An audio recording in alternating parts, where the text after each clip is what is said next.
Se hetki, kun isoisäni kysyi 500 000 eurosta, hiljensi koko pöydän tavalla, joka ei tuntunut luonnolliselta. Se oli valmistujaisiltani. Isäni oli vuokrannut yksityisen kabinetin ravintolasta Tampereen keskustassa. Sellaisesta, jossa valaistus on himmeän lämmin, seinät raskasta puuta ja tarjoilijat liikkuvat kuin heidät olisi koulutettu olemaan häiritsemättä perheiden välisiä jännitteitä. Meitä oli pöydän ääressä 18. Täti helmikorut kaulassa, äiti hymyilemässä liikaa, serkkuni kuvaamassa lyhyitä videoita someen ja minä. Pöydän päässä, tumman sinisessä mekossa, jonka olin ostanut alennuksesta ja muokannut itse, koska en vieläkään pitänyt rahan tuhlaamisesta. Edes iltana, jonka piti olla minun. Isoisäni, Eero Lehtinen, oli ollut koko illan poikkeuksellisen hyvän tuulinen. Jo sen olisi pitänyt varoittaa jotakuta. Hän kohotti lasinsa, katsoi suoraan minuun ja hymyili. No Aino, hän sanoi, yhtä lämpimästi kuin aina. Saitko sen 500 000 euroa, jonka lähetin yrityksesi aloitukseen? Vai esitätkö yhä vaatimattomuutta? Muistan räpäyttäneeni silmiäni kerran. Sitten sanoin hyvin rauhallisesti. Mitkä 500 000 euroa? Isäni haarukka lipesi hänen kädestään ja osui lautaseen niin kovaa, että ääni leikkasi koko huoneen halki. Äiti kääntyi hänen puoleensa liian nopeasti, ei hämmentyneenä, vaan säikähtäneenä. Ja silloin ymmärsin ensimmäistä kertaa, etten ollut ainoa siinä pöydässä, joka kuuli totuuden nyt ensi kertaa. Isoisän hymy katosi. Hän ei katsonut minuun heti uudestaan. Hän katsoi isääni. Mitä hän juuri sanoi? Isä toipui nopeasti, mutta ei vakuuttavasti. Hän pyyhkäisi suupieltään lautasliinalla ja naurahti lyhyesti tavalla, joka ei huijannut ketään. Hän tarkoittaa, että paperityöt kestivät. Tiedäthän, miten pankit toimivat? Tiedän tarkalleen, miten pankit toimivat, isoisä sanoi. Isäni, Jari Lehtinen, oli viettänyt suurimman osan elämästäni puhumalla kaikkien muiden puolesta. Hän teki sen vieläpä hiotulla tavalla. Rauhallinen ääni, vakaa katsekontakti. Mies, joka pystyi kuulostamaan järkevältä samalla kun siirsi kaikki pelinappulat omaksi edukseen. 16 ikävuoteen mennessä olin oppinut, että mitä rennommalta hän kuulosti, sitä varovaisempia muiden piti olla. Äiti kumartui lähemmäs ja laski kätensä hänen käsivarrelleen. Eero, tämän piti olla juhla. Onhan tämä, isoisä sanoi. Siksi minä kysyn. Istuin siinä kädet sylissäni ja katselin heitä. Vanhempani olivat 2 vuoden ajan sanoneet minulle, että isoisä kieltäytyi rahoittamasta yritysideaani, koska piti minua liian nuorena. He sanoivat hänen haluavan, että hankin ensin vakaan työpaikan isossa yrityksessä, opin kurinalaisuutta ja näen oikean maailman. Joka kerta kun mainitsin käsin tehtyyn paperituotteiden brändiin liittyvän yritykseni, jota olin rakentanut pienessä vuokra-asunnossani, isä sanoi, isoisäsi ei sijoita harrastuksiin. Uskoin sitä pidempään kuin haluaisin myöntää. En täysin, mutta riittävän kauan alkaakseni epäillä itseäni. Isoisä laski lasinsa pöydälle. Aino, kertoiko kukaan sinulle, että lähetin ne rahat 6 kuukautta sitten? Ei, sanoin. Minulle sanottiin, että sinä kieltäydyit. Jokin muuttui hänen kasvoissaan. Ei vielä viha, jotain kylmempää. Ehkä loukkaantumista. Sellaista, jota vanhemmat miehet eivät koskaan nimeä ääneen. Minua vastapäätä pikkuveljeni Oskari lopetti pureskelun. Täti tuijotti isää kuin laskisi päässään jotain, eikä pitäisi tuloksesta. Isä suoristi hihansuutaan ja katsoi viimein minuun. Tästä on tulossa teatteria. Raha ei koskaan kadonnut. Missä se sitten on? Isoisä kysyi. Isä vastasi liian nopeasti. Allokoitu. Isoisä nosti kävelykeppinsä ja iski sen kovaa lattiaan. Koko huone säpsähti. Ei, hän sanoi matalalla ja terävällä äänellä. Käytä toista sanaa. Kukaan ei puhunut. Tunsin oman pulssini kaulassani, mutta kasvoni pysyivät liikkumattomina. Olin viettänyt vuosia oppien, että kun ihmiset haluavat sinut tunteelliseksi, rauhallisuus on voimaa. Isä katsoi pöytää isänsä sijaan. Perheellä oli paineita, hän sanoi. Tilapäisiä kassavirtaongelmia. Raha olisi palautettu. Äiti sulki silmänsä sekunniksi. Ei yllättyneenä, vaan alistuneena.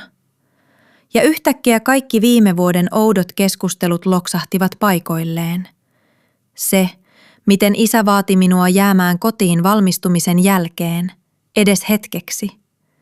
Se, miten hän pyysi jatkuvasti pääsyä liiketoimintasuunnitelmiini. Se, miten äiti sanoi, sinun aikasi vielä tulee, koskaan katsomatta minua silmiin. Isoisä kääntyi hitaasti minuun päin. Rakensitko yrityksesi silti? Nyökkäsin. Pienen, verkossa toimivan, räätälöityjä paperituotteita, brändipaketteja, tapahtumakokonaisuuksia. Aloitin freelancerina ja sijoitin kaiken takaisin. Kuinka paljon sinulla oli alussa? Hymähdin kevyesti. 312 €. Ensimmäistä kertaa sinä iltana isoisä näytti samaan aikaan ylpeältä ja raivoissaan olevalta. Isä näki varmasti menettävänsä otteensa tilanteesta, koska hänen äänensä pehmeni, muuttui jälleen järkeväksi. Aino, kukaan ei varastanut sinulta mitään. Suojasimme rahaa vaikean ajan yli. Isoisäsi tietää, että perhe tukee perhettä. Katsoin häntä. Oikeasti katsoin. Sitten sanoin. Se merkitsisi enemmän, jos joku teistä olisi kertonut minulle, että sitä rahaa oli olemassa. Kukaan ei koskenut ruokaan sen jälkeen. Tarjoilijat ilmestyivät ovelle ja katosivat taas, aavistaen sen, mitä kukaan sisällä ei halunnut sanoa ääneen. Serkkuni laski puhelimensa hitaasti pöydälle näyttö alaspäin. Täti ristisi kätensä. Oskari tuijotti isäämme kuin näkisi hänet ensimmäistä kertaa ilman titteliä. Isoisä pyysi siirtotietoja. Isä sanoi, ettei hänellä ollut niitä mukanaan. Isoisä kysyi äidiltä, tiesikö tämä missä ne olivat. Hän epäröi juuri sen verran, että vastasi todelliseen kysymykseen ennen kuin vastasi lausuttuun. Jari hoiti sen. Se hiljaisuus hänen vastauksensa jälkeen kertoi enemmän kuin mikään tunnustus olisi voinut. Isä nojautui taaksepäin tuolissaan ja otti sen väsyneen, ylimielisen ilmeen, jota hän käytti aina halutessaan saada muut näyttämään lapsellisilta. Eero, sinä teet tästä rumempaa kuin se on. Käytin varat pitämään kiinteistökaupan hengissä. Se oli meidän kaikkien hyväksi. Jos se sijoitus olisi epäonnistunut, tämä perhe olisi joutunut julkiseen häpeään.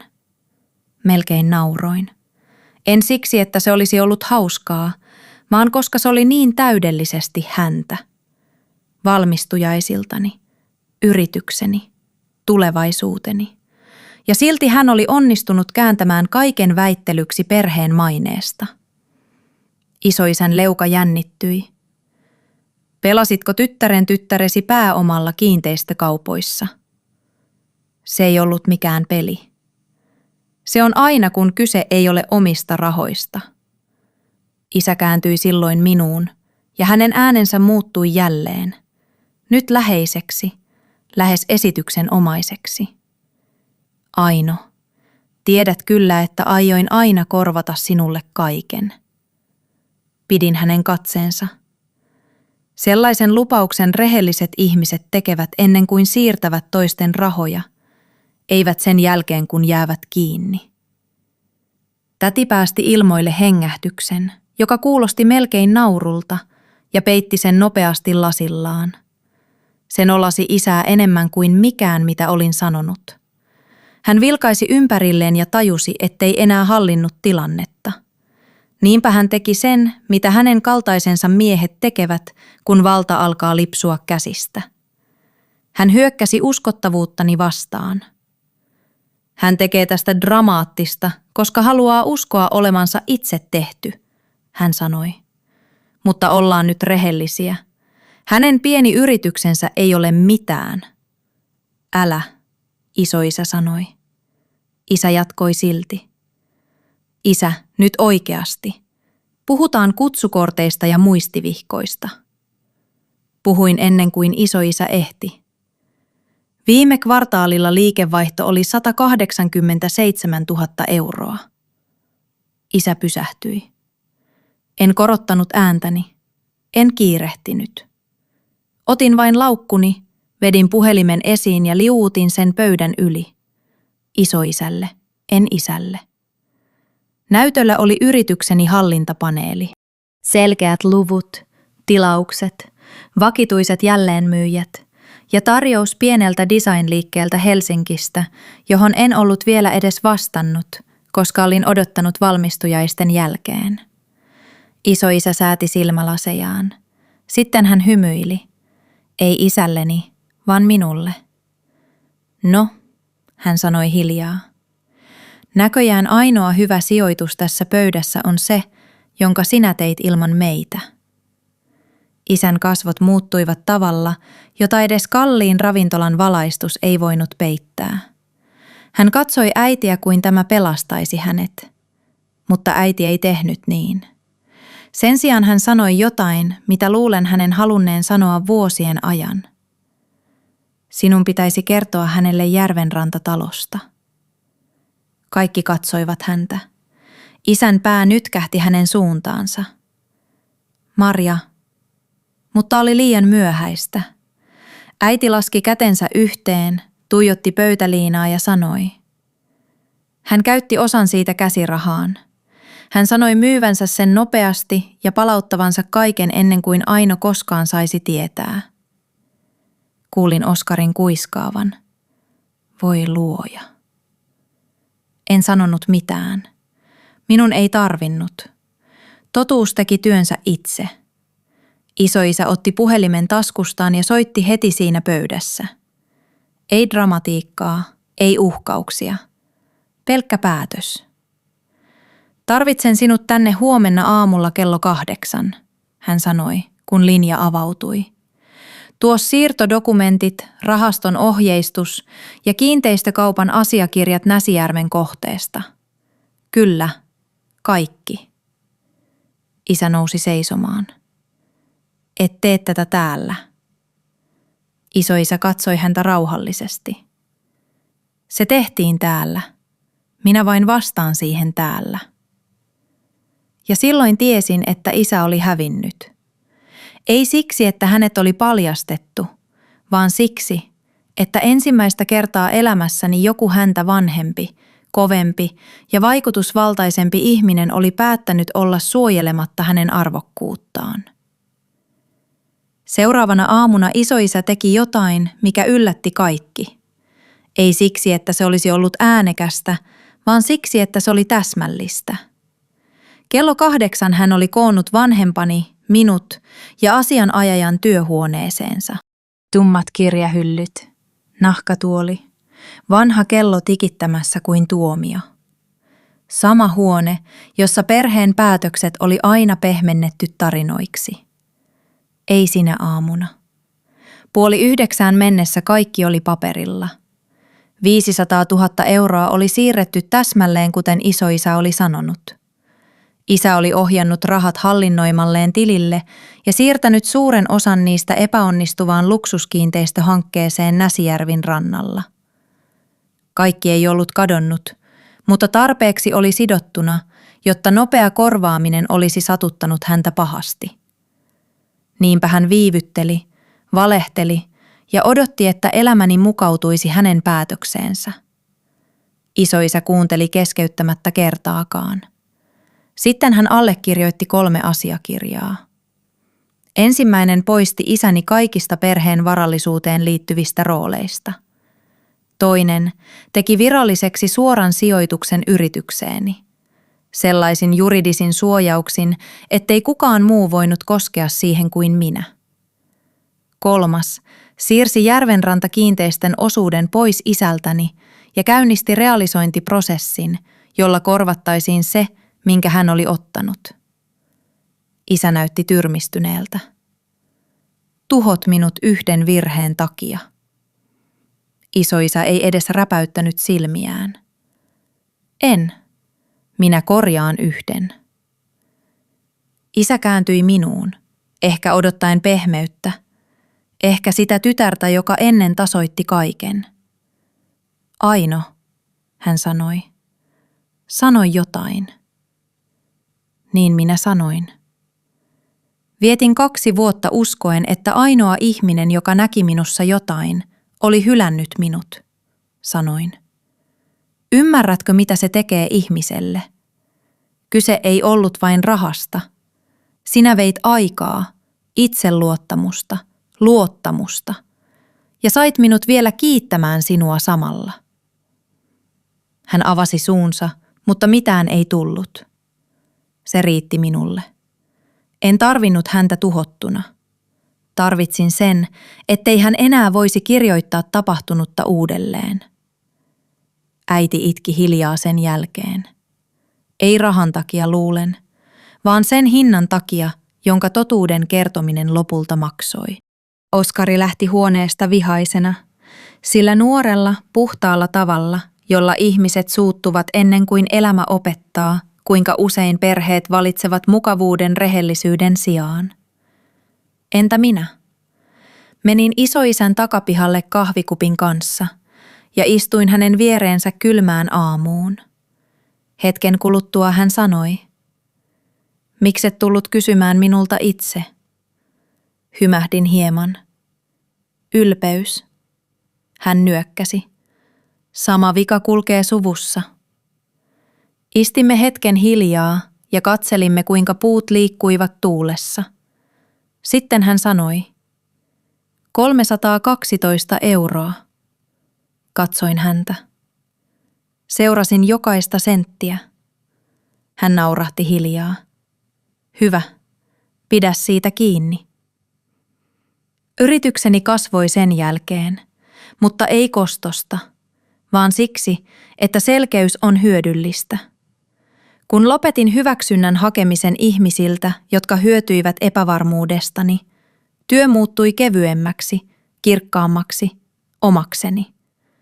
Isäni ja minä puhumme yhä, mutta varoen. Pelkoon rakennettu kunnioitus on hauras, ja kun se murtuu, se ei koskaan palaudu entiseen muotoonsa. Äiti yrittää nyt enemmän. Joskus liian myöhäänkin voi vielä pelastaa jotain. Ei ennallistaa, mutta säilyttää. Isoisästä puheen ollen, hän tuli studiolleni avajaisiin 5 vuotta myöhemmin, tummassa puvussa ja sama keppi mukanaan, jolla hän oli iskenyt ravintolan lattiaan. Juuri ennen nauhan leikkaamista hän kumartui puoleeni ja sanoi, ensi kerralla kun lähetän sinulle rahaa, varmistan, että sinä olet ensimmäinen, joka siitä tietää. Hymyilin ja suukotin hänen poskeaan. Sitten avasin ovet yritykselle, jonka olisi pitänyt alkaa paljon aikaisemmin, mutta joka ehkä tarvitsi alkaa juuri näin, koska totuus on se, että isäni vei minulta jotain, mutta ei loppua.